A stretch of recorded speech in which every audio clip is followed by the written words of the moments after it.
This is the Unregistered podcast, and I'm Thaddeus Russell. This is a show about ideas, people, and behaviors that are considered inappropriate, out of bounds, or beyond the pale. The things you're not supposed to talk about if you're a school teacher, a college professor, a businessman, a politician, a parent, a neighbor, or even a podcast host. These are the things you're not supposed to say or even think if you're a good liberal, a good conservative, or a good citizen. Each week, I'll interview a person who has something bad to say. They might be a journalist or a professor. They might be a porn star or a drug dealer. They might just be an ordinary person with an ordinary job who doesn't care about the rules of polite society. I'm not interested in breaking the rules just to be a troublemaker.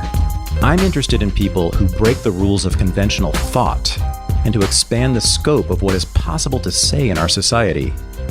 I'm interested in people who make me think.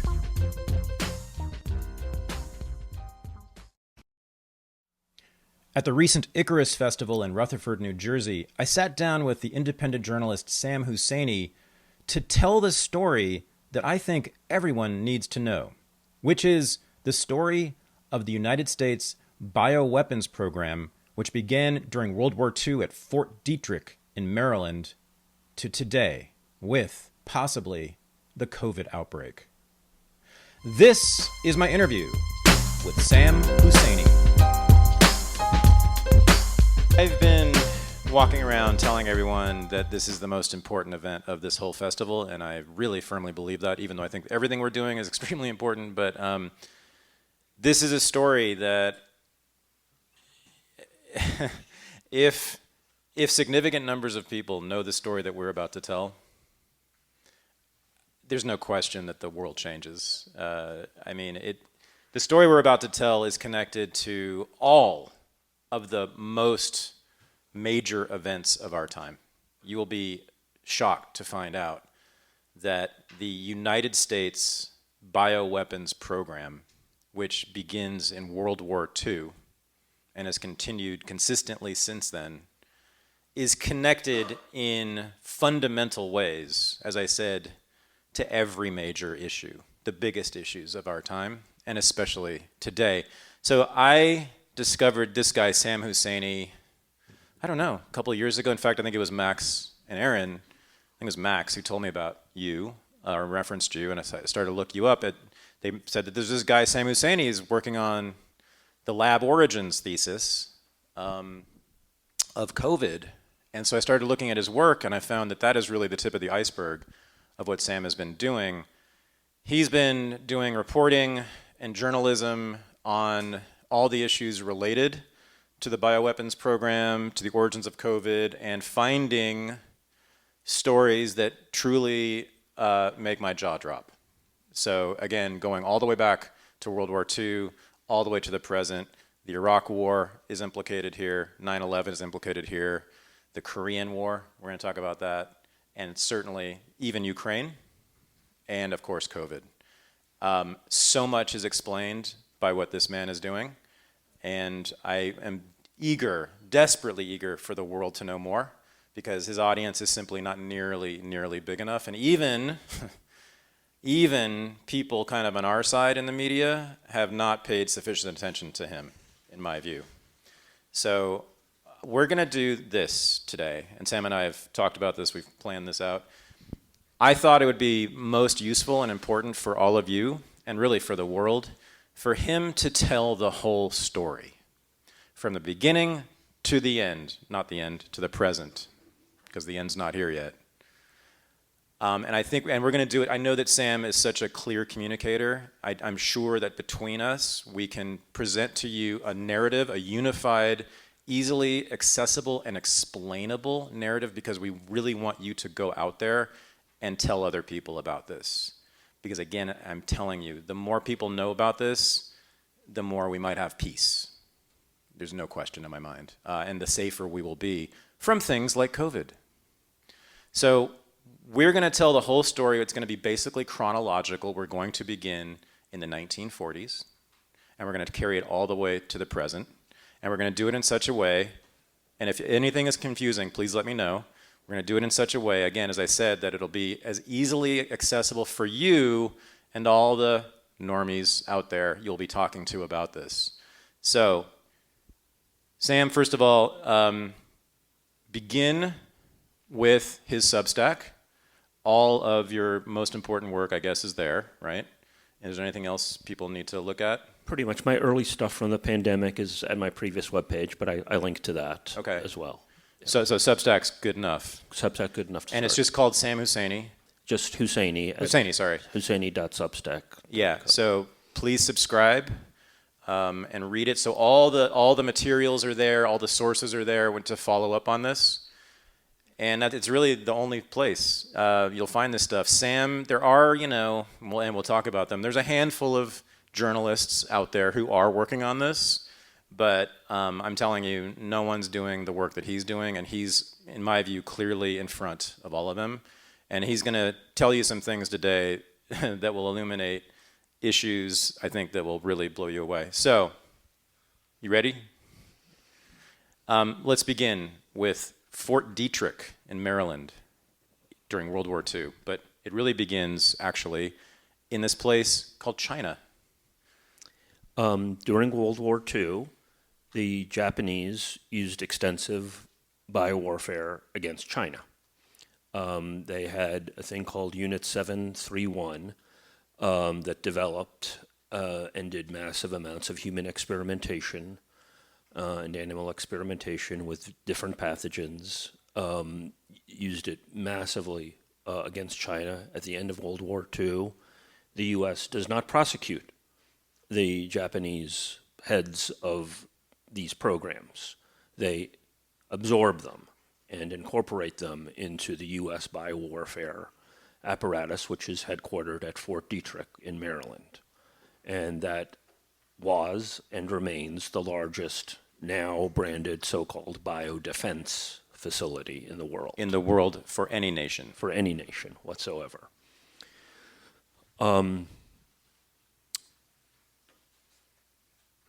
Then the Korean War happens.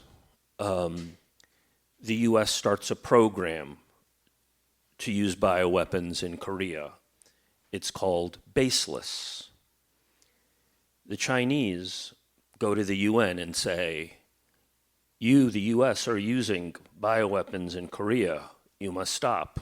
The U.S. representative would get up and say, these are baseless charges that you're making. This little, inside joke that U.S. planners had of citing the name of the confidential program in their nested denial at the United Nations. Apparently, one of the scientists at Fort Detrick was having his conscience get the better of him. His name was Frank Olson.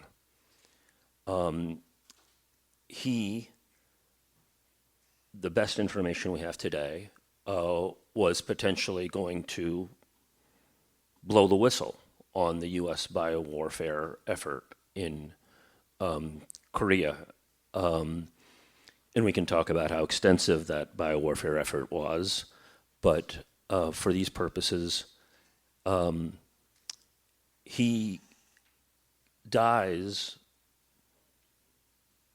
from a fall off of a New York City skyscraper in November of 1953. We're trying to do this chronologically, but I think I have to do a little bit of a flash forward. In the 1970s, as part of the Church Commission and other disclosures, the CIA confesses to having experimented with Frank Olson with LSD, and the story is he had a bad LSD trip and threw himself out the window. And this is marketed as a great revelation of the CIA coming clean in its past deeds. The information we have now is that that was a cover story, decades in the making and decades to unravel, that in fact he was thrown out the window. His son devoted a good deal of his life to try to uncover this. They did an autopsy. He apparently sustained injuries prior to the fall and was killed, and then the body thrown out the window in order to create the cover story. There's a documentary about this. There's a documentary about this called Wormwood, features Seymour Hersh and The Sun by Earl Morris, and it was on Netflix a couple of years ago. So, could you repeat the name, please? Wormwood. I believe it's still on Netflix. Stephen Kinzer's also done some work on that.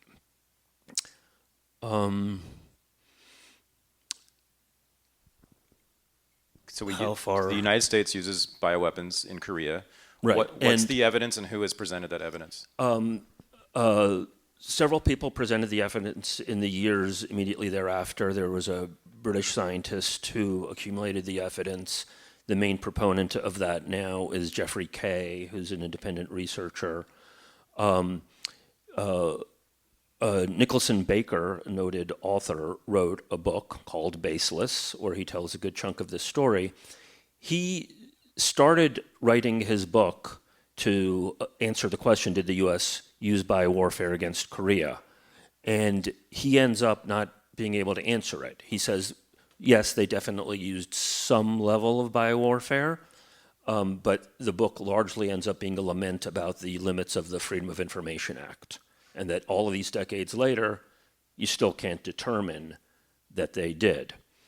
But what he does say is that most definitively the United States did do some small-scale use of biowarfare, but they did extensive use of it as a psyop. That is, if the Chinese were advancing, the U.S. would act as if it was using biowarfare in order to slow a Chinese advance, because the Chinese would then immediately have to assume that they are under a bioweapons attack and take that precaution.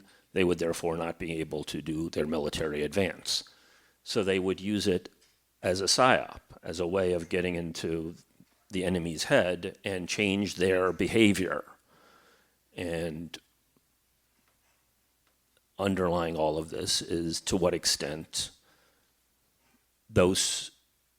all of these things in the past that I'm talking about, I implicitly hypothesized are a part of a toolkit that we might see in our present day situation. So it almost doesn't matter if you're under a bioweapons attack or not. If you think you are, that effectively is a use of bioweapons. Okay, so Korean War, we know now they used bioweapons in the Korean War, which they got from the Japanese, who used it against the Chinese. So it's been used against the Chinese twice already by 1952, right? Once by the Japanese and once by the United States in the Korean War. What's the next part of the story after in the 50s and 60s? What happens then? I'm going to try to do this justice. There's a lot more to this story than we could possibly encapsulate here. Sure. The next best part of the story that I probably know is in the 70s. Well, no, I shouldn't say that. In 1968, Seymour Hersh comes out with a book on U.S. biowarfare and and chemical weapons. In the ensuing years, a treaty is hammered out, and you get the Biowarfare Convention. Nixon signs it in 1972, saying we've put the genie in the bottle. There's not going to be any biowarfare. Major problem. But they did not close Fort Detrick. They did not close the program. They didn't close any of the facilities, any of the major facilities. What they did was say, we're going to use these things for peaceful purposes. The treaty says you can only do things for quote unquote peaceful purposes. And crucially, the Bioweapons Convention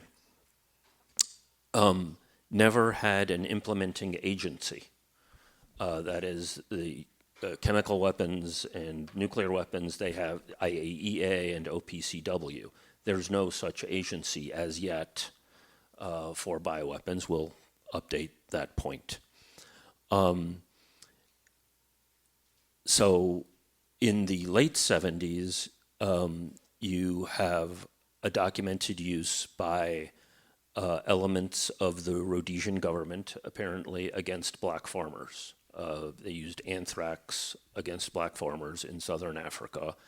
This was basically proven by Dr. Merrill Nass in 1990 by studying the nature of the outbreak. It had been thought that this was a natural outbreak. She basically proved, no, this was an intentional use of... This was the Rhodesian government? Some elements associated... Which was allied with the United States. Which was allied with South Africa and effectively the United right. States at that point. Right. Then into the 1980s, I mean, you did have the U.S. funneling bioweapons to Saddam Hussein. And also in the 1970s and at least into 1981, you had repeated charges by the Cubans that the U.S. was using biowarfare against Cuba. Of particular interest to me is the 1981 dengue fever outbreak. That a U.S. scientist went to Korea on an alleged goodwill mission and told them, you got to be careful about sending all of these troops to southern Africa because they could catch dengue fever there. You got to be really careful about that. The Cubans during this period were sending troops to Africa to assist communist insurgencies in Africa. So this was the CIA's way, the U.S. way of stopping that.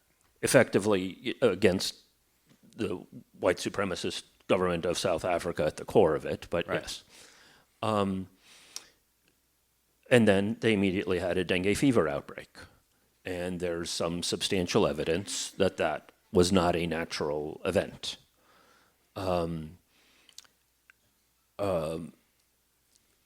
I do a flash forward? Sure. That scientist in question is named Charles Kalischer. He, of course, denies the charges. He would play a role in COVID as well. Foreshadowing. There's a lot more of that foreshadowing to come. In 1989, the U.S. Senate unanimously passes the U.S. implementing legislation for the Bioweapons Convention.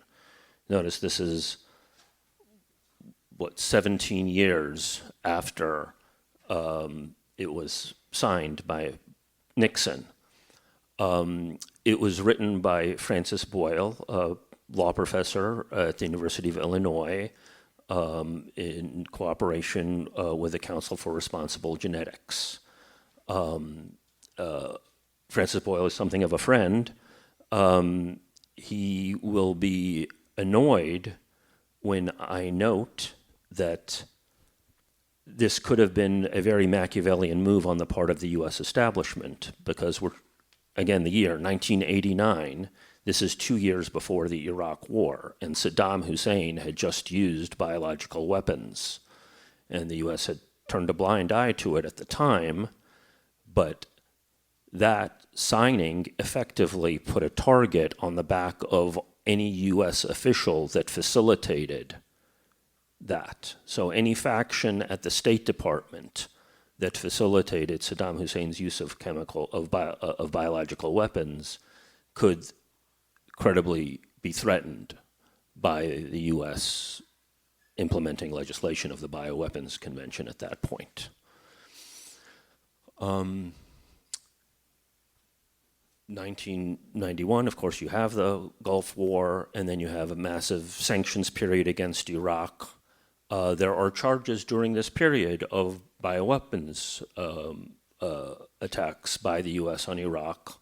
They had various outbreaks, a screwworm outbreak, other outbreaks, unexplained.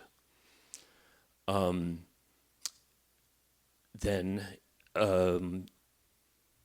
you, of course, have 9/11. Shortly after 9/11, you have the Anthrax attacks. The Anthrax attacks were originally pinned on Arabs and or Muslims, Iraq or Al-Qaeda. anthrax letters, aerosolized anthrax, was sent to to Patrick Leahy and Tom Daschle, the two people who were standing in the way of the Patriot Act, just after 9/11.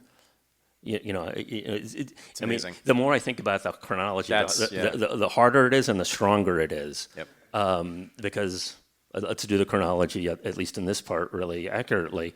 9/11 happens. Somebody, possibly Robert Kadlec, gets Bush administration officials to take Cipro. This is before the anthrax attacks. They're already taking the anecdote for it. I'm sorry, step back.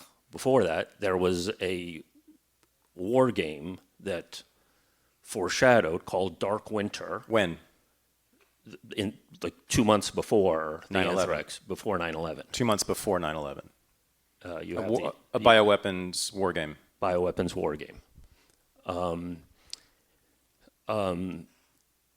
Then and Judy Miller, who's involved in all of the people involved with the war game and so on. New York Times reporter. New York Times reporter. She comes out with her book called Germs. Major source for that is a former commander of Fort Detrick, David Franz. After he left Fort Detrick around 1989, he starts a company that specializes in aerosolizing anthrax, so that you open up an envelope, it goes poof in the air. It doesn't just sit in the envelope. You don't just have a deadly thing in the envelope. You have it jumping up into the air.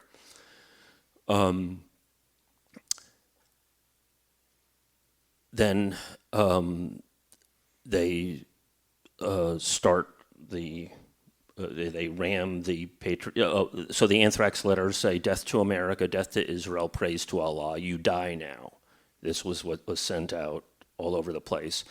They start the invasion of Afghanistan. And it's really hard to overstate the effects of the anthrax letters. Yeah. That is, 9/11 was a major event, but it was a discrete event. The anthrax letters sent waves of panic through anybody who was opening their mail, and mail back then was a really important thing.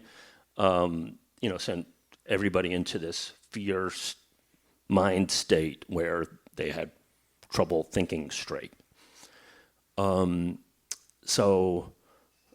You have the invasion of Afghanistan, Patriot Act gets rammed through, and immediately a huge spike in spending, billions upon billions of dollars for so-called biodefense. By a fluke, it was scientifically determined, and it was alleged, ABC put out a source that credibly confirmed that it came from Iraq, that the process of the anthrax had these fingerprints that pinned it on Iraq. All of that fell apart when there was actual scientific analysis done, and it was determined that it came from a U.S. or U.S. lab or U.S. allied lab. So that sort of narrative collapsed, and then it was sort of memory hold. U.S. proceeded apace to go after Iraq. And it's really incredible when you think about it, because, Colin Powell had the gall to wave a little vial at the UN saying, Saddam Hussein, could do this. Well, we at that point we knew that they, that it was a U.S. thing on the anthrax attacks. So after, what's our next juncture here? Well, let's see. We're at the Iraq War. So, right. 2003. So they tried to pin the anthrax on a number of individuals. The case falls apart on each of the individuals. They eventually pin it on well, actually, let me wrap up the Iraq War. So after the invasion of Iraq, where are the weapons of mass destruction? Where are the weapons of mass destruction? New York Times publishes this piece by Judy Miller, who is a major claim, she was repeatedly claiming weapons of mass destruction during the buildup of Iraq. At the end of it, she puts out a piece citing David Franz, same guy, saying Saddam Hussein had these mobile weapons labs, and that's why we've had trouble finding the weapons of mass destruction. It's the mobile weapons labs. David Kelly was an eminent scientist in Britain. He tips off the BBC, gives them information debunking the entire mobile weapons labs narrative. He's found dead of an alleged suicide. Blair goes after the BBC, guts their editorial structure, and puts them more firmly under the control of the British government. There's a documentary by George Galloway about David Kelly's alleged suicide.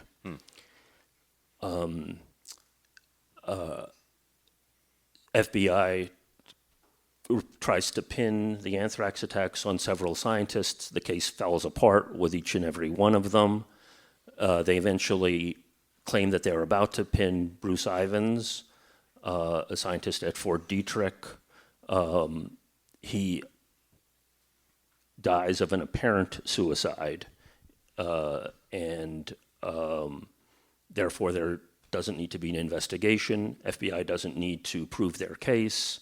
One Congressman, Rush Holt, repeatedly introduces legislation on the House floor to have an investigation by the House. This was a false flag bioweapons attack on Congress itself. Congress has never investigated this. His legislation never gets anywhere. He leaves Congress, end of story. In 2008, then head of the FBI, Mueller, who would later go on to great fame, comes before Congress.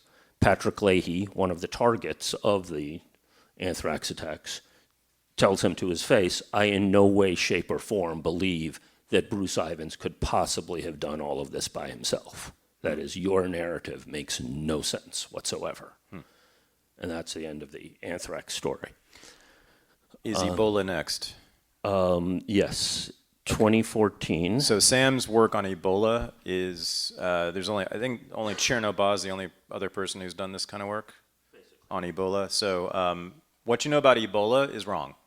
And you're about to hear what actually happened with the Ebola outbreak in 2014. 2014 saw the largest Ebola outbreak. 11,000 people died in West Africa. The standard narrative is that a child named Emile was playing with bats in a hollowed tree, and that's what caused the outbreak. There are a ton of things wrong with this narrative, and there are a ton of suspicions of this narrative. All prior, it's actually a lot like COVID. It's 1,000 miles away from any prior Ebola outbreak. In all past Ebola outbreaks, there was a die-off of the local mammalian species. There was no such die-off here. The scientists, including Fabian Linders, try to remember that name, would fail to find any Ebola in this village. None of the healthcare workers in the village died. The caretaker father didn't die. They, to this day, think that the child and his mother died of malaria, which has some similarities in symptoms. He was in Guinea, just over the border from Sierra Leone. As it happens, in Sierra Leone, in Kenema, there is a substantial U.S. biodefense facility called the Viral Hemorrhagic Fever Consortium. It's run by the Broad Institute of MIT and Harvard, Tulane University, Scripps Research, and one of its partners is Metabiota. Metabiota, remember that name. You might already know it.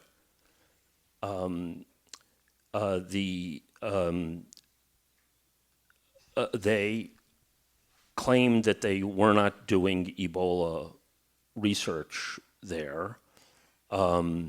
There's substantial evidence they, in fact, were doing Ebola research there. It is headed by Frank Gehry of Tulane and Christian Anderson of Scripps Research. Again, how to remember those names. And Eric Landers is head of the Broad Institute of MIT and Harvard and sort of overseeing the entire structure.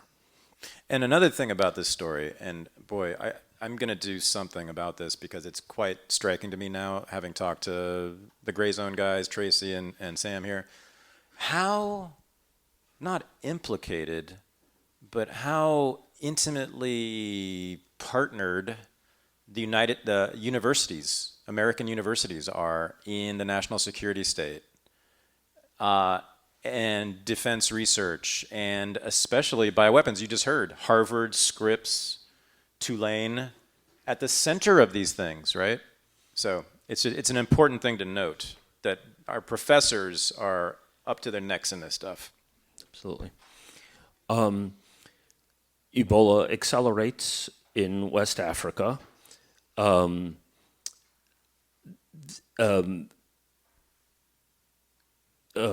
Doctors Without Borders comes into the area to try to help.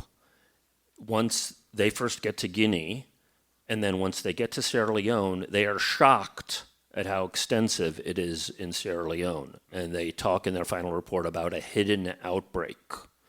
There are many, many indications that, contrary to the dominant narrative, it actually started in Sierra Leone, and then there was a concerted effort to frame Guinea to get it away from association with the U.S. labs in Sierra Leone. You may have heard that the Obama administration put a stop to dangerous lab work, euphemistically known as gain-of-function lab work, in 2014. That was done on October 17th, 2004. That is the same day that Ron Klain became Ebola czar. Ron Klain would become chief of staff for Biden.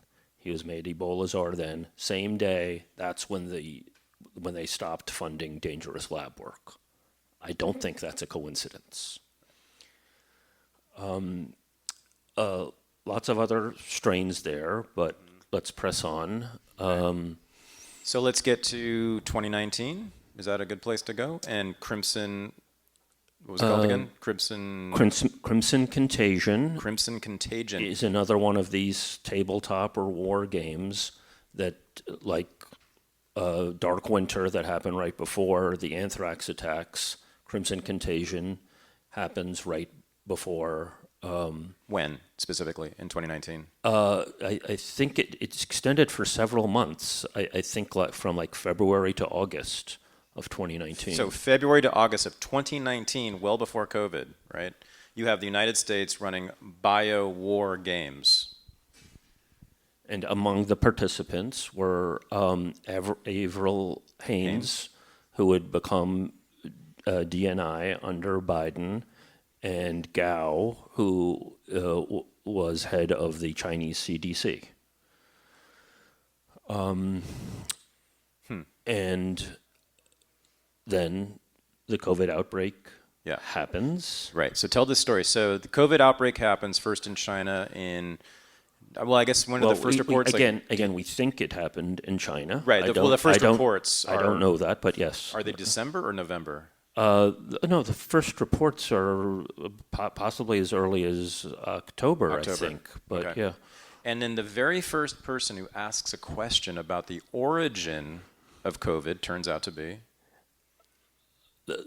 the first person I know of who noted that, hey, there's a lab in Wuhan, is a Chinese or Chinese-American member of the Council on Foreign Relations on December 31st, 2019. I was surprised to find that when I finally did a deep dive to say, okay, who was the first person who thought this? I first heard about it through an email from Francis Boyle, who I mentioned, the lawyer who wrote the U.S. implementing legislation. And he sent me an email. He said, somebody should check to see if there's a lab in Wuhan. And I was in the middle, this is the sort of the plague of electoral politics. This is right around the time of the Iowa caucus and the New Hampshire primary, so I was like absorbed in that, so I didn't do the obvious thing and check. And then a couple of days later, so NBC, I think, ran a report about how fortunate it is that there's this lab in Wuhan that might be able to help with the outbreak. Right. And so help. I get a letter from... That's what they're there for, to help. I get a letter from Francis Boyle, and bingo, And February 11th, the CDC has a news conference at the National Press Club. I go there. I ask them, was it a complete coincidence that this outbreak happens in the one city in China with a BSL-4, which is the highest level lab dealing with the most deadly pathogens? They are incredibly dismissive, and She really didn't know, I don't think. You can see this. You can see this encounter on YouTube between Sam and the CDC spokesperson, and it looks to me like she really doesn't know. It seems she doesn't know what you're talking about. Oh, I think you think she did. Yeah, okay. Yeah. I mean, the way that she spoke was to dismiss the possibility thereof. It didn't seem like and so I have a back and forth where she was like, everything we know about the genomic sequence is that it's naturally occurring. And then I sort of rebutted and I said, but hold on, couldn't it be collected by nature and then brought into a lab and then broke out of the lab? And she is, again, very dismissive and says we need to be careful about what kind of information we put out at a time like this. And I'm reminded of false reports around Ebola in 2014. Because in 2014 there were Africans at the time who were occasionally referenced in U.S. media, these stupid, crazy, conspiracy-minded Africans who thought that the U.S. labs had anything to do with a bunch of them dying of Ebola. So the press conference happens, you get shut down, you get told basically you're crazy by the CDC, which is not the first time in your career that's happened to you. You go home, I'm imagining that day, and you begin to look into the Wuhan lab. Somewhat, but I still got a day job, and Right. which I still got a day job. But what did you find? What did you find about the Wuhan lab and its connections to the U.S. bioweapons industry? Well, it didn't come until later. Okay. So about a week later, on February 19th, The Lancet publishes a letter signed by 27 scientists, including Peter Daszak of EcoHealth Alliance, saying, we stand in solidarity with the frontline workers of, fighting against COVID in Wuhan, and we condemn these conspiracy theories, alleging that it had lab origin. I'm like, what the hell is that doing there? This isn't a statement of solidarity. It's just an excuse to do that. And then I start looking at Peter Daszak. And then it comes out that Peter Daszak, through EcoHealth Alliance, funded the Wuhan Institute of Virology. And then it comes out that the NIH was part of that effort. And the USAID too? Yeah, but I didn't know that until later, but yes. And yeah, this is so creative of you to want to do this. You're like a historian, so Then in March, you had Nature Medicine. Nature Medicine article comes out, which is more scientifically seeming than the Lancet letter, and it states definitively it is not a laboratory construct. Who are the two primary authors of that? They're Gary and Anderson, the two guys who are the heads of the labs in West Africa. So one could imagine a world in early 2020 where the global public understood that COVID could indeed have come out of a lab. One of the next questions would have been, what about past outbreaks? That would have led to their doorstep regarding the 2014 Ebola outbreak. Since that time, there have been FOIA disclosures by U.S. Right to Know and by and by some media outlets. They have indicated that there were communications between Fauci and Jamie Farrar, head of the Wellcome Trust, with Gary and Anderson molding what would become that Nature Medicine article, Proximal Origins. The information that we have, though, only begins at the very end of January. We don't know what communications they had prior to that. What we do know is that Jeremy Farrar, in his book, makes reference to using burner phones throughout January. So I want to know what the communication was in January and indeed earlier in December in 2019. We are nowhere near knowing what their communications were during that period.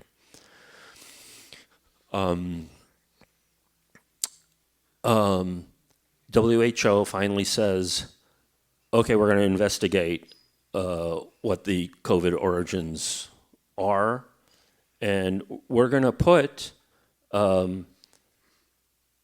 Peter Daszak on this, the guy who funded the Wuhan Institute of Virology, and who already organized the letter to the Lancet to dismiss the possibility. We're going to put him on the committee, and we're also going to put Fabian Linders, the guy who created the narrative around the 2014 Ebola outbreak, German scientist. It's amazing. It's amazing. They got together and basically ran the alleged WHO effort to find out COVID origins. And what did they find out?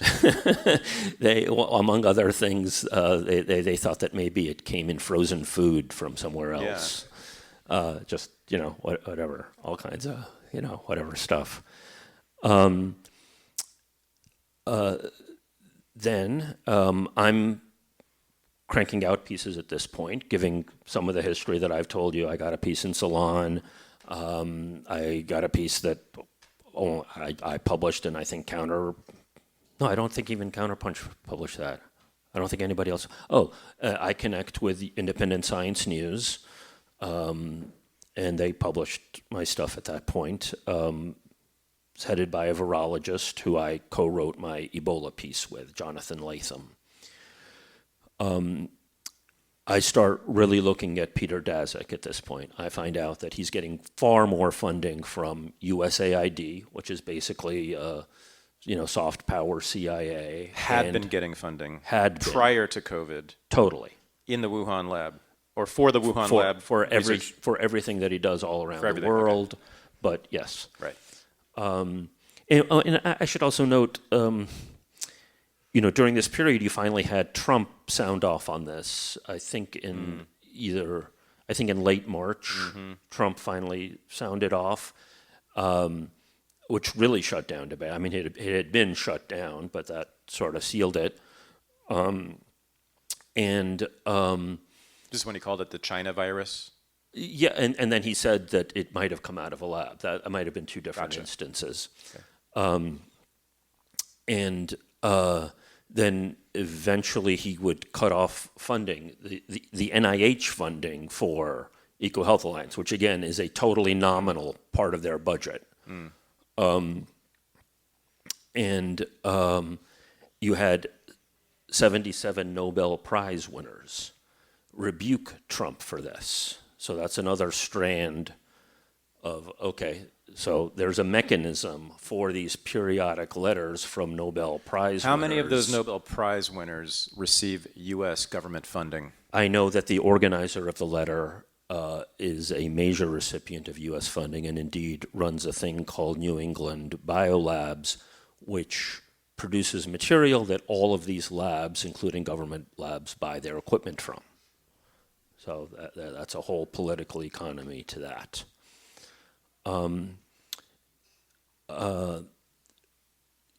I start digging into Daszak. I find out his funding sources. I'm in the midst of writing a piece. Jeffrey Sachs becomes head of the Lancet Commission on COVID. He appoints Daszak to head the committee on finding COVID origins. I'd had some parenthetical work with Jeffrey Sachs. I immediately emailed him a memo, which was an abridged version of the article I was working on, and I said, what are you doing here? He does not respond. Jeffrey Sachs is a very sophisticated guy. He must have known and been clear in his mind about the obvious conflicts involved with Daszak. My piece is finally published in December of 2020. In the coming months, basically the Daszak narrative collapses. Biden takes seriously the possibility of lab origins, directs the intelligence agencies to start doing assessments of where COVID could come from, which I don't necessarily regard as progress. This was clearly part of a coordinated effort, because just then the Wall Street Journal published an article with very crazy byline. Michael Gordon, who was Judy Miller's co-author on the Iraq WMD bullshit, and Warren Strobel, who was sort of Knight Ridder, who did some decent work on Iraq. I kind of view them as different parts of the U.S. establishment who are sort of coming together on this. Jeffrey Sachs finally, by June of 2021, almost a year after he initially named Daszak, fires Daszak. He would later say he wasn't straightforward with me in terms of his answers to questions. And then he starts increasing his statements, critical of things, but he never, they never complete their work in terms of COVID origins, the Lancet Commission. So I'm sure a lot of you have followed Jeffrey Sachs in the last year. I guess it's been a year. Yeah, so he starts coming out in the summer of last year, making great statements, and I was very excited about it. He was on Max and Aaron's show. I'm sure a lot of you saw that. I was thrilled about it. I thought Jeffrey Sachs, the guy, the Mr. Establishment globalist of the 90s, is actually on our side here, and he's actually blowing the whistle on the most important thing here. He's saying that the origin of this thing is in that lab funded by the United States. Turns out, Jeffrey might have some problems. He would, in the coming months, when he started issuing his final reports for the Lancet Commission, bring on the head of the WTO, Tedros. And it was basically WHO. I'm sorry. I'm still angry that 99. You're still mad about 99? Yeah. Well, I mean, I'm mad at the fact that the progressives in 1999 were railing against the WTO and now are totally blind to the WHO. So bingo. Yeah. So he, in his final report, basically pumps up the WHO like mad. It's basically saying, we got to fund the WHO more. And it gives no criticism whatsoever to any aspect of the pandemic and what the WHO did. Zero. And so my concern is that Jeffrey Sachs is basically being positioned as a great dissenter that everybody trusts so that he can better sell. WHO is now revising their treaty. WHO is basically a treaty, and it has been described by many people, including Francis Boyle, including Meryl Nass, who did the work on, anthrax in southern Africa, and to others, as a power grab. So what's the WHO been trying to do recently in terms of a new treaty, which would give them power over what kind of power? All kinds of power over what nations are obliged to do in the event of a pandemic. Right. What can you do? What are national obligations, and what sovereignty can be overrun, and democratic processes can be overrun in that case. It's a form of global governance. Absolutely. Now, so there's also a presidential candidate who has a similar take on the WHO. We'll get there in a second. Okay, go ahead. Let me do one thing before Sure. that. I've mentioned the name Jeremy Farrar once or twice. He was involved with the formulation of the Nature Medicine article, and he was also a signer of the Lancet letter. Other than Fauci, he's the only person who had any role in both of those things. He has recently become chief scientist for the WHO. That is, the person who was the main propagandist behind both pillars of propaganda about the origins of COVID is now chief scientist for the WHO. So that's our future. If things continue the way they are, that's our future. And especially Kennedy. if someone wins the race for president. Yeah, can you just announce that TPN's about to start? Okay, yeah. The panel for the Perfume Nationalist, the very first live recording of the Perfume Nationalist will be downstairs, Cinema 3, starting right now. So Kennedy is running for president, and Kennedy Robert F. Kennedy Jr., for those who haven't noticed. Yes. wrote a book. Now, hang on. What has he said about COVID origins? He's writing a book about Wuhan. Right. I've heard him say things that heavily implicate China as being most responsible, even though he wrote a book on Fauci, Right. which Right. may surprise me a little bit. Right. That he couched it as, the Chinese, as soon as they found out that that this lab was doing work that the Chinese government busted down the doors and acted in such a way. He basically implies that the Chinese government knew that they were responsible. I don't know that the Chinese government, even if they act guilty, know that they're responsible, right? I mean, they could think that they might be responsible. They might not know. There are several alternatives to an accidental release from Wuhan. They could be being framed. It could be done for funding purposes, which is the establishment story on the Anthrax attacks. Bruce Ivins allegedly did it to get funding. The programs from USAID had gotten their funding cut off just right before the outbreak of the pandemic, or for other completely nefarious purposes, reformulate global society, introduce a surveillance state. There are all kinds of very credible hypotheses on the table for me. It's why I insist on saying lab origins, not lab leak. It could have been a leak, could have been an accident.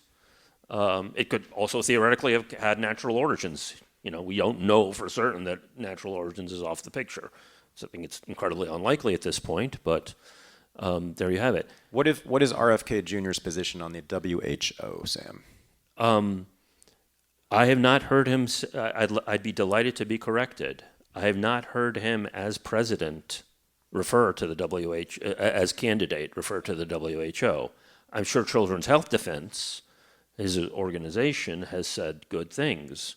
And I've been surprised at how Kennedy has, he went to the border recently and talked about how all the immigrants were coming off and did this little selfie video, and so on, but he has not said, he's not cried bloody murder about the potential of, the only people are right-wing Republicans who are saying anything significant in the, among politicians of the WHO treaty. And I think that's kind of remarkable. Okay. Now, in 2023, we have a lot of politics being played because people are talking about this. They are talking about lab origins. People in the Republican Party are talking about how it very well might have come out of the lab funded by the United States, right? But there has been, and this is really essential, there has been a move, very clear, concerted move on the right, especially I'd say, I guess this is true, the MAGA right, but it's probably true for the establishment Republicans too. Certainly the MAGA right's been saying from the get-go, and they're saying very loudly, it's China. China did this. The CCP did this. Pinning it, framing China for this. This is a major problem to overcome. We can't let them do that. Josh Hawley sort of led the way on that. Right.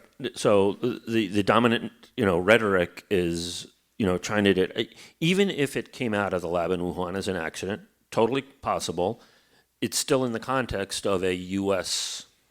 sparked, in effect, biowarfare convention. The U.S. led the way in doing this gain-of-function lab work, especially after the Anthrax attacks. They spent tens of billions of dollars on this stuff. China, if anything, was trying to catch up. So even if they're completely culpable, that needs to be borne in mind. And of course, the U.S. funded this lab. Josh Hawley, did a very interesting move. He put forward legislation, right-wing Republican, who I don't know that I would, I don't know if he's MAGA or standard He's intervention. semi-MAGA, I think. Yeah.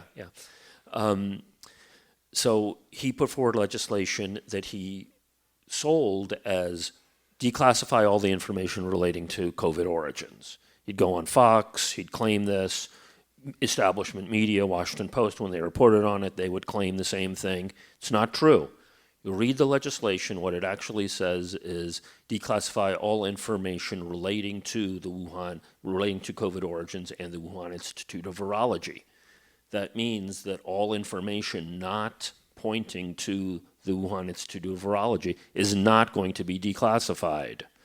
Meanwhile, there's tons of declassified information that is not being put forward.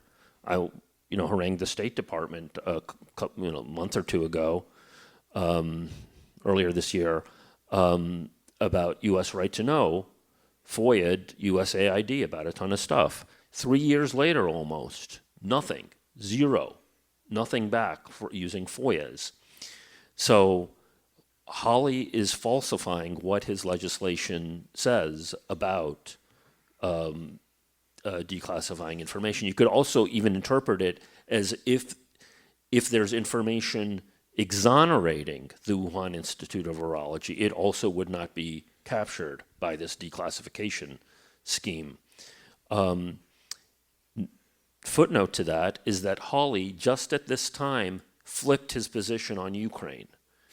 So I hypothesize he's sort of doing a similar to the Sachs move of being a good guy on Ukraine so that he can better sell himself as, a dissident against the establishment. He flipped on Ukraine, went on Fox. They were like, yeah, wow, Hawley's really socking it to the war makers on Ukraine. And then he comes forward with this phony baloney legislation. Pinning it on China. So that, and the more, I went into this thinking, okay, it's, just as a matter of mental hygiene, China could be framed, da-da-da-da-da. But the way that they've acted highlights that suspicion to me, most especially with this legislation move, but other things as well. Okay, let's do one. I want to tie up one last piece, and then we'll open it up to questions. Metabiota. So a biotech firm, I guess you'd call it? Biotech firm, which actually is closely tied to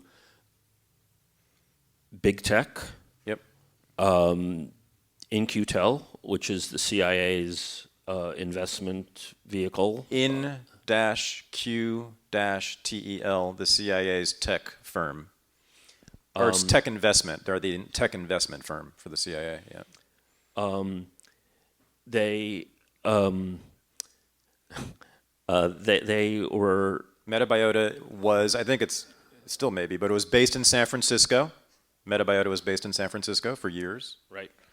And they were tied to... They were a partner of the viral hemorrhagic fever consortium, when Doctors Without Borders got to Kinema, they said that things were so messed up there that they wouldn't even go into their lab, that they were such slobs. This was the Ebola. The Metabiota had a lab in Africa, West Africa. Was there. They were the ones doing the research, 2014. Among other people. And their lab was messed up. There were different labs. Theirs was the worst.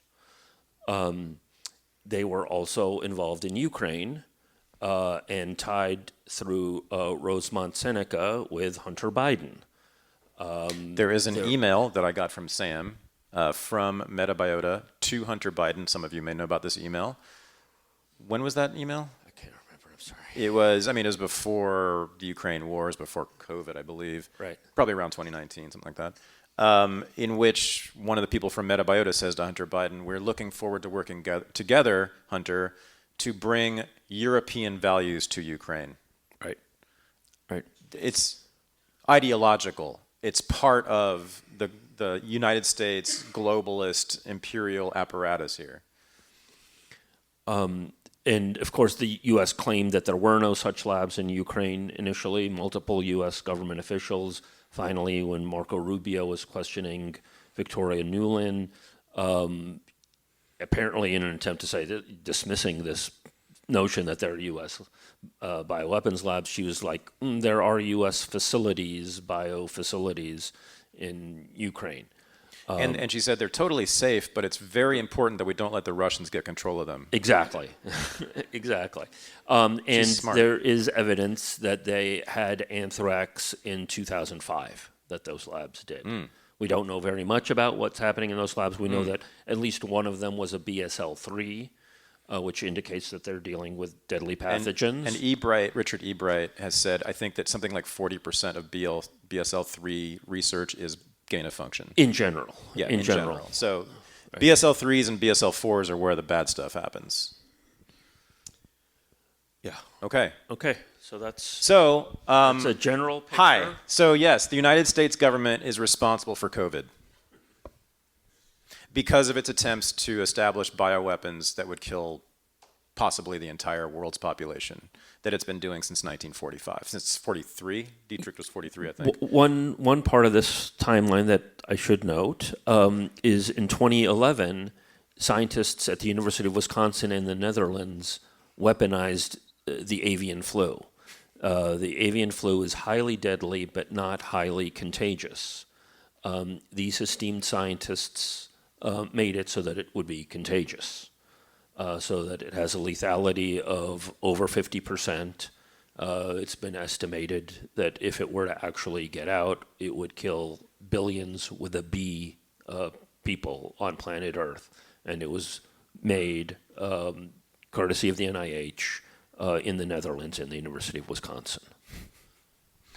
So the next step, I think, after this project, and we're hoping to make this into something, perhaps a video, long-form documentary video or something. We're going to have this will be a podcast itself, but I think we need to do more, obviously. I think maybe the next step, at least the next question I have is, I don't know if you're all aware of Jeffrey Tucker's work on the lockdowners. There was a faction within the federal government who sort of entered the federal government in around 2004, Bush administration, during the war, Iraq war, who were really eager to implement some lockdown protocols, and they really wanted to have a lockdown, and they were sort of waiting for a pandemic to do this, and the avian flu pandemic came and wasn't big enough for them to get a lockdown, and I guess there was another, I forget which one, another pandemic in the 2000s, not big enough. They finally got COVID, of course, in 2020, and they finally got their wish. That little faction became ascendant in the federal government, and they got what they wanted. They got the global lockdown that we all know and love. I'm curious now, knowing all the work you've been doing, to what extent were those people, the lockdowners, were they informed of what was happening with bioweapons? Because maybe they understood that there was a good possibility that something like this would happen given what the United States was doing in these labs all over the world. That's the next question I have. But this is, it's breathtaking. And is there anything more important? And no one gives a shit. And I don't know what to do about this except to keep talking to Sam and keep making videos and doing podcasts and having events like this. But we need you all, and this is why we're doing this event, please to take this out there. And in the meantime, ask questions. Let's get this clarified in your minds. And if there's anything that doesn't make sense to you, let's try to fix it now.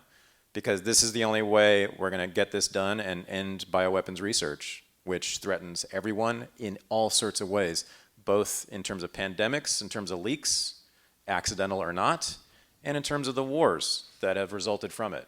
The one good thing about a nuclear war is that you know that it happened. You could be in the middle of a bio-war and you wouldn't know it. And there's an argument to be made that with the anthrax attacks in 2001, that was effectively a bio-war.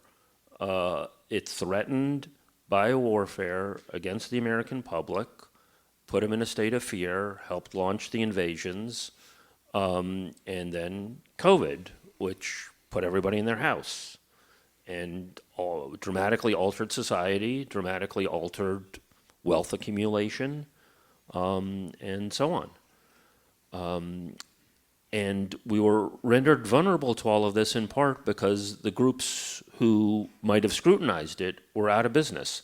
Council of Responsible Genetics, which helped Francis Boyle get the implementing legislation, had gone under a couple of years after that. No funding. There was a successor organization called the Sunlight Foundation. They went for a couple of years, no funding. They collapsed. So there was basically no substantial organization to highlight these issues when COVID happened. The only organization that sort of stood up was the Organic Consumers Association, under the pretense that, look, we do stuff on GMOs, and we're not going to do something about GMOs that are like, potentially going to kill us directly. So they've done a lot of good work. So I put out kudos to them. Mm-hmm. Whitney Webb has done a lot of interesting work, particularly around the tabletop games that came right before anthrax attacks and COVID.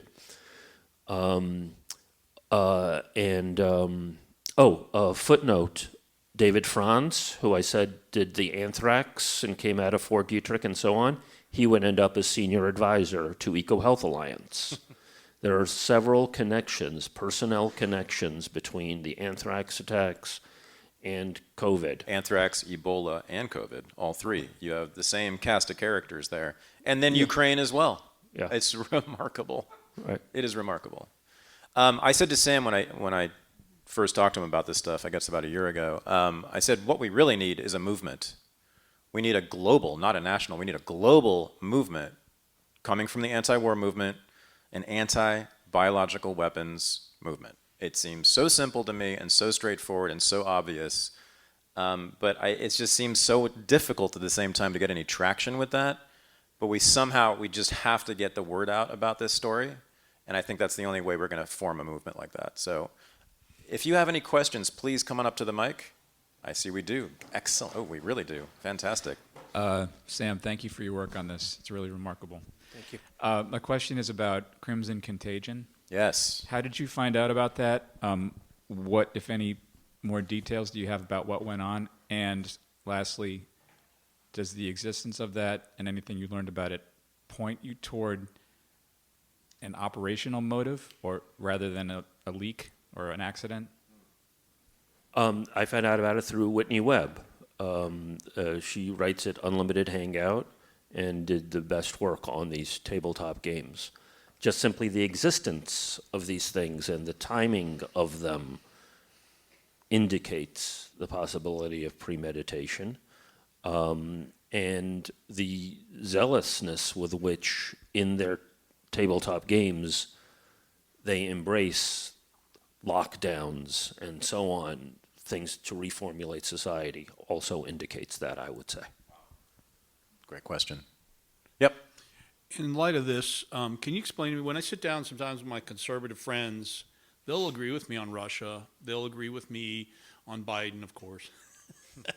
But then when it comes to China, suddenly China is this boogeyman that's doing all this stuff. They're buying up farmland, they're ruining our elections. Is China,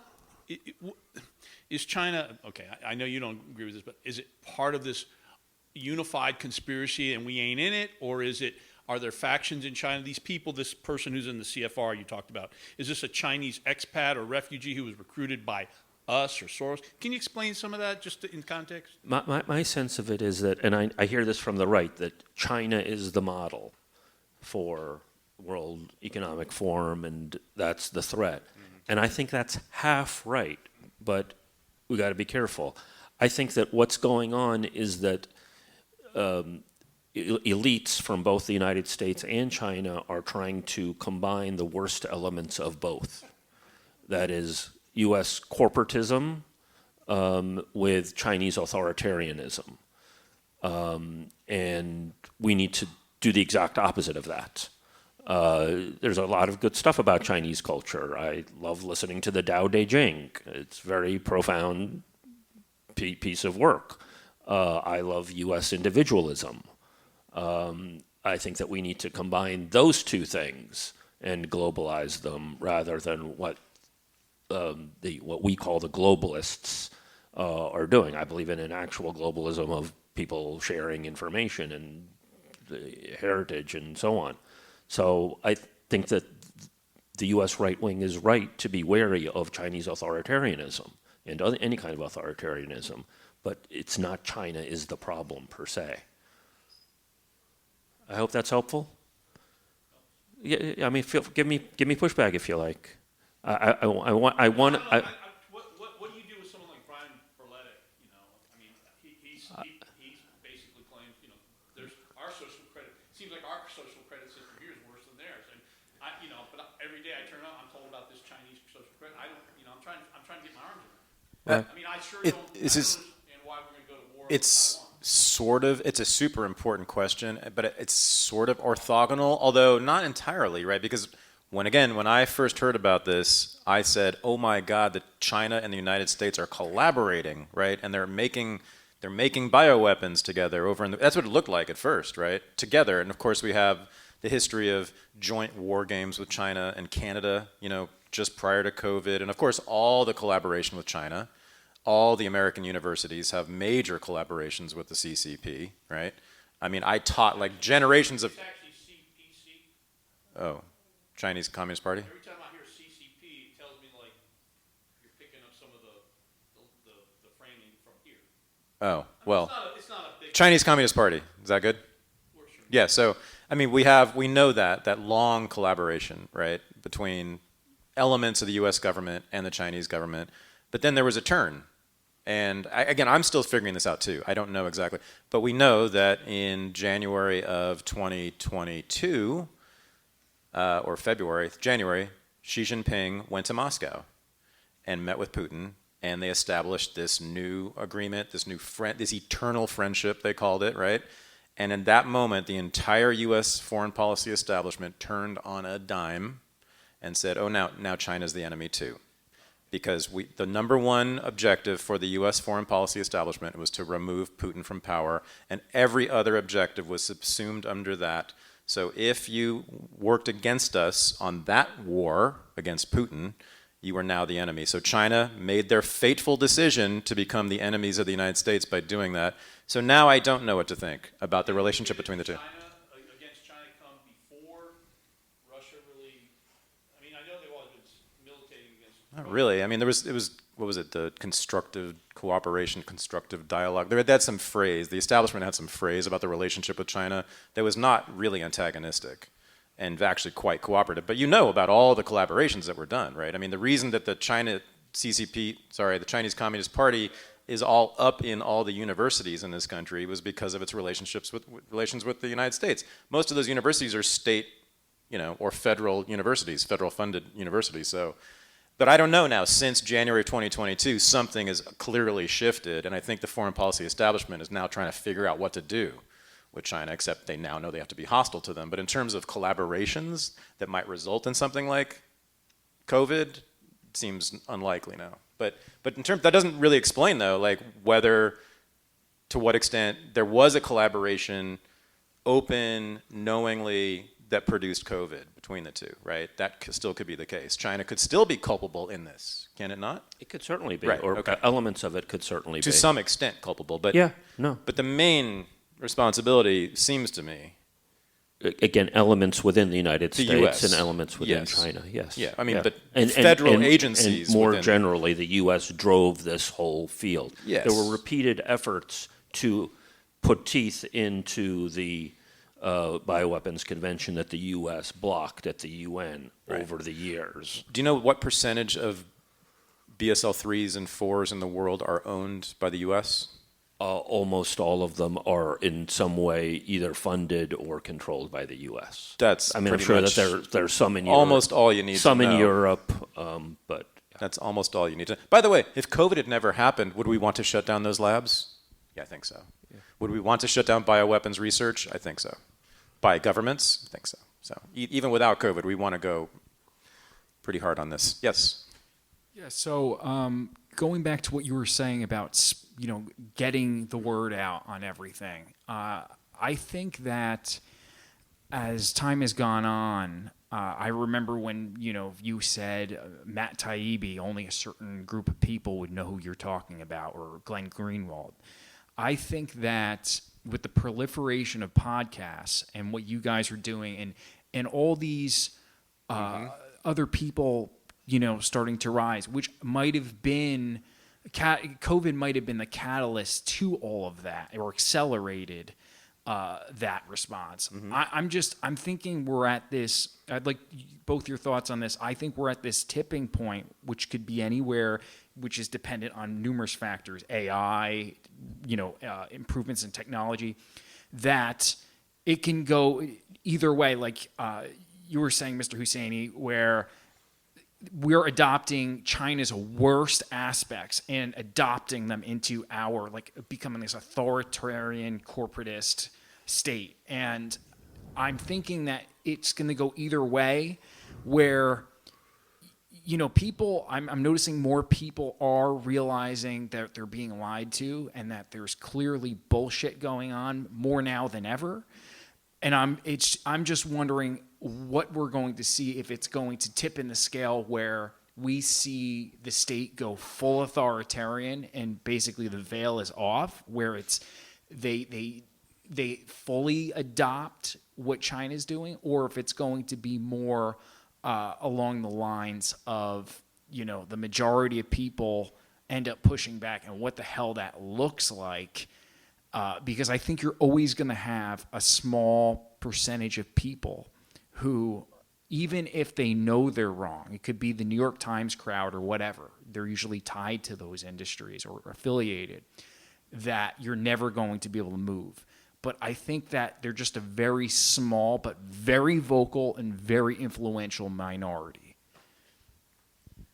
yeah, I mean, it goes to the question of organizing and building a movement and so on. You have some strains. I mentioned the Organic Consumers Association before.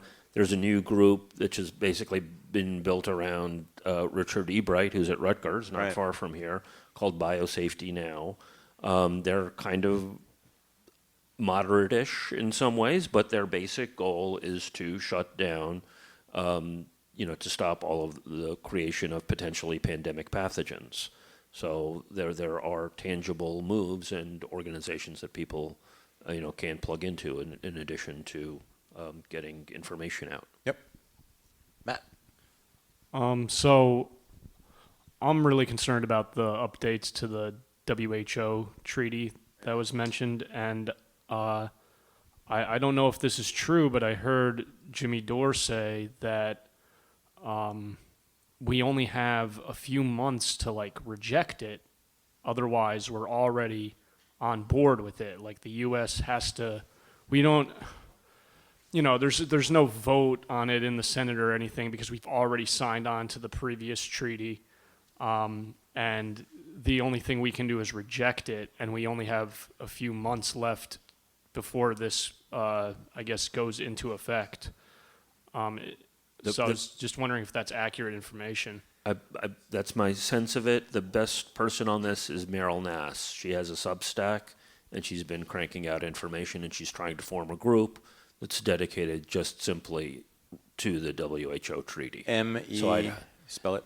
Meryl, Meryl, Nass, Nass. Naess. SS, isn't it? No, just NASS. SS, NAS. Okay, yeah, sorry. Okay. Yeah, I was also wondering about I don't know. This is just kind of my kind of conspiratorial theory about how maybe the lab origin happened, or how it got out of the lab, or what I would think you might do if you were someone that wanted a pandemic to happen, right? Like, I've heard that some of these Chinese labs and the way the Chinese government runs things, that they weren't necessarily following proper safety protocol, and that may have been known by people that they're kind of sloppy.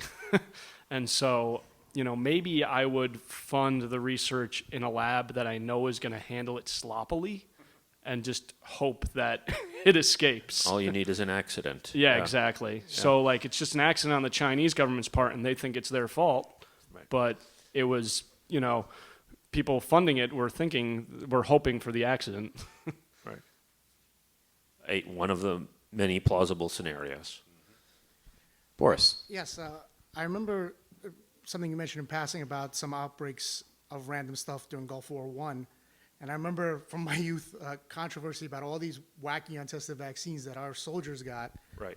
Is there a whole rabbit hole? Yeah, there was an anthrax vaccine and other vaccines that were given to soldiers that apparently resulted in Gulf War syndrome that plagued veterans for years thereafter, and that's tied to this. And some of the same people who fought in one part of that fight, that there were legal cases of veterans refusing to take the vaccines, and Francis Boyle and Meryl Nass were involved in that as well.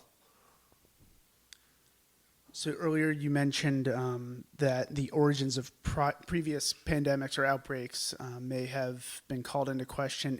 Have you seen anything about the origin of AIDS? I've seen some. The biggest work is by a gentleman named Hooper, who wrote a 900-page book called The River. My co-author, Jonathan Latham, who's a virologist, has read it and thinks highly of it. It was actually initially reviewed quite positively in the New York Times and elsewhere, and then there was obviously a concerted smear campaign against it. He alleges basically that AIDS originated because of a polio vaccine gone wrong. And there was a French documentary which was on YouTube as of 2 years ago that I saw and I found informative on that subject. You might want to look that up. Wow. But And just another unrelated to that. Thank you. Unrelated to that. I haven't even really seen a great defense for why people want to do this bio research. Is it simply military-industrial complex, or is there even a Great question. Like, what even is their argument? Why are they doing I've it? been wondering that for a few years now. the allegation is that we're doing this work, that it's purely defensive, although the word defensive doesn't appear in the Bioweapons Convention. It's purely defensive, and it's so that we can be a step ahead of what nature or the terrorists might throw at us. That's the ostensible rationale. So we have to create these deadly pathogens so that we might figure out a way to better defend ourselves against them. Great questions. John. Is there a chance the Chinese are just patsies on this? And I guess as a second question, are there any breaks or cleavages in the world order that could be exploited here to push this message out? Because it seems like most of the populist and uprising movements that, at least since the fall of the Soviet Union, perhaps before, have been kind of perpetuated by our own Western intelligence agency. So the odds of a populist movement kind of fighting back against the bioweapon state you're talking about just seems it would be a tremendous feat to accomplish. Yeah. So is there some other state or alliance that around the world that might be interested in? Several strains, great question, several strains to that. One, they can be patsies, and there's a mechanism for that. We know that they were working on COVID-like work because an article was published in 2015 with Xi Jinping, the scientist from the Wuhan Institute of Virology, with Ralph Barrick, who's a scientist at University of North Carolina, who's been very skillful. It's even affected me. I didn't mention him in my timeline, and I should have. In 2015, they came out with an article talking about how they were using gain of function to juice up COVID viruses. And they had an exemption because, there was the pause put in place in 2014. They had an exemption to continue this work and funding from USAID. So that would be an obvious mechanism for making them the patsy. That is, Ralph Barrick would know exactly how to frame them to make it seem that it came out of their lab, to make even the people in the lab think that they had done it, because he knows what they're working on, because he's co-author with them. So that mechanism completely exists. I think that it's possible that it was an accident on the part of the Chinese. It's possible that it's some kind of joint operation, or it's possible that they are a patsy, that they have been framed, that either Ralph Barrick or some other scientist can figure out how to make it appear that they are responsible and pin this on them, and that this could be used as leverage against them. That is, if China really starts to double and triple down in making decisions that are against the U.S. establishment geopolitical interest, that the DNI will determine that indeed China was responsible for COVID, and that can easily become a pretext. Can almost guarantee that. For accelerated antagonism, potential attack. I mean, you could even imagine a situation where they demand inspections of Chinese facilities. You're responsible for COVID. You had to open up. You don't want to open up. We're going to have to do something about that now. That's a plausible scenario. I mean, I think Washington has to say this at this point. I mean, they have to frame China, don't they? What's the alternative? No, I mean, look, if China were to roll over and do whatever and play really nice with the U.S. establishment, I think that most of this would go away. Or at least, what a horrible accident. I mean, now that China has left the fold and joined with Russia, now they kind of have to frame China. If that continues, indeed. Yeah, right. Great questions. Last one, Tony? Yeah, one more. You mentioned the efforts by this Rutgers professor. Richard E. Bright. Yep. Is there anything analogous that you'd recommend on the prevention of the use of nuclear weapons? That's Sam's old occupation. Yeah, stopping nuclear war. Tangential. He's very busy, man. Yeah. Lots of people do work on nuclear weapons. Part of what prepared me for this was I covered the Plowshares trial. Are people familiar with the Plowshares movement? Catholic workers who break into nuclear facilities and smash stuff up. And I covered their trial where they went into the biggest facility of Trident submarines in 2018. U.S. Servicemen got up on the stand and refused to confirm, while under oath, that there were indeed nuclear weapons at this lab. Oh my. So it superseded, what's supposed to happen in a court of law. That's grassroots movements to deal with that, but there are lots of groups that do some good things. There's a really good guy who runs the Los Alamos study group in New Mexico that does a lot of really good analysis on Ukraine and other things and on nuclear weapons. And he actually pointed out to me that the nuclear weapons labs have about 10% of their staff is actually in the life sciences, and that they're doing gain-of-function stuff under the nuclear rubric. So some of the same institutions are actually working on both. Well, thank you. Fantastic questions. Sam, thank you for this absolutely essential presentation. Everybody,